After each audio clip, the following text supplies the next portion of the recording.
Yes, salut à tous et c'est parti pour un petit tutoriel de plus où je vais rappeler notre poteau Guillaume qui est toujours en Australie, il n'est pas encore rentré et on va vous parler en fait du sidechain. Alors je sais que j'en ai déjà parlé un petit peu tous les ans et demi, j'essaie de poster un nouveau tutoriel sur le sidechain mais là c'est vrai que depuis un an on utilise des outils que j'ai pas eu l'occasion de vous expliquer, donc on en parlait à Guillaume et on va se faire un plaisir de regarder ça. Alors de quoi il s'agit? Tiens, ben, je vais déjà mettre Guillaume en ligne. Ça va Guillaume? Ouh, tu as, Ça tu, va et toi? tu as des vaisseaux Ouais. spatiaux qui flottent au-dessus de toi, c'est sympa. T'as vu ça? C'est incroyable, hein? Ouais, c'est moderne. Et ben Ouais, ouais, justement, ouais. pour parler des modernités du sidechain 2013, on va dire, finalement, ça se résume à quoi? Ça se résume à quelques plugins qui sont sortis, notamment le LFO Tools chez Xfer Records, qui est le label de deadmau5, n'est-ce Ouais, pas?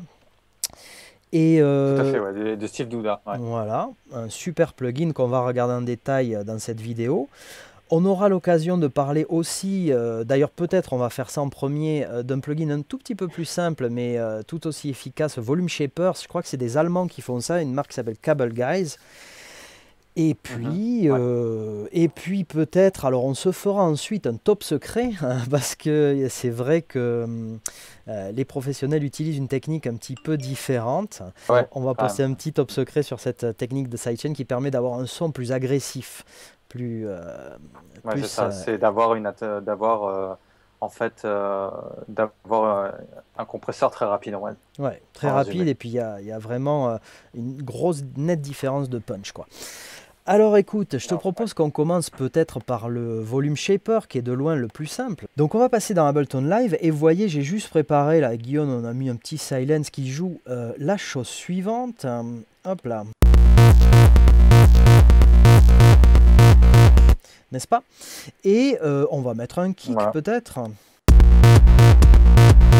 Et vous voyez que c'est pas très joli et on va se servir, donc il vous suffit de drag and drop le plugin sur la piste que vous voulez sidechainer, donc en l'occurrence sur le silent, sur la basse, il est déjà ici, je vais l'ouvrir, l'activer, et voilà comment se présente le plugin. Donc l'idée Guillaume, au départ, c'est les gars qui étaient sous Ableton, n'est-ce pas, qui ont initié la chose. Ouais. C'est ça, c'est qu'en fait, pour le coup, avec Ableton, avec le POM-D, les gens, en fait, enfin, les producteurs qui faisaient ça, dessinaient une automation de volume, tout simplement, quoi, Mhm. sur la piste. Et après, avec l'automation duplicable avec POM-D, ils le faisaient tout le long. Et en fait, ils avaient une automation de volume faite directement, sans compresseur, sans rien. Voilà. Donc, pour le coup, ça permettait d'avoir un sidechain vraiment clair et éviter de compresser pour le coup, quoi. Donc, c'est mieux pour le headroom et tout ça. Ouais. Et donc, voilà, quoi. Et en fait, je pense que c'est Steve Douda qui travaille avec deadmau5 qui s'est dit que peut-être ça aurait été une bonne idée de créer un plugin qui puisse faire ça directement, où on puisse dessiner ses presets et sauvegarder. Et en plus, que ça puisse être utilisé dans Logic, parce que dans Logic, c'était juste un enfer de copier des automations. Et oui, Euh, voilà. Donc, pour le coup, c'est pour ça qu'on l'utilise tous, quoi. C'est c'est vraiment clair, terrible, c'est ça va clair. super vite. Ouais. Ouais, voilà. Et donc, Donc, c'est né de ça, quoi. oui, ces plugins, finalement, c'est très simple. Imaginez-vous que la ligne jaune est une ligne de volume, tout simplement, et vous allez dessiner une automation de volume sur une certaine durée. Donc, si on commence, n'est-ce pas, par le volume shaper, qui est très simple, hein, vous pouvez dessiner Ah. 10 trucs différents.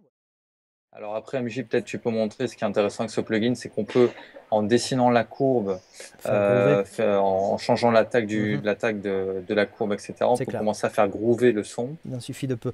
Si par exemple vous prenez votre point ici, au lieu de le mettre tout à fait à zéro, vous le mettez un tout petit peu en haut comme ça, et que vous dessinez une jolie courbe. Alors pour dessiner les courbes, c'est très facile avec ces plugs. Vous prenez la wave à un endroit où elle est plane, comme ici, on tire un petit peu, et hop, tout de suite ça fait un arrondi. On peut s'amuser comme ça, voilà, arrondir dans un sens, arrondir dans l'autre. Et là, on a créé une sorte de mini sinusoïdale dans la partie précédente, le sidechain, et ça suffit en général à donner un très joli groove. Vous allez voir la différence, je vais faire jouer avec et sans.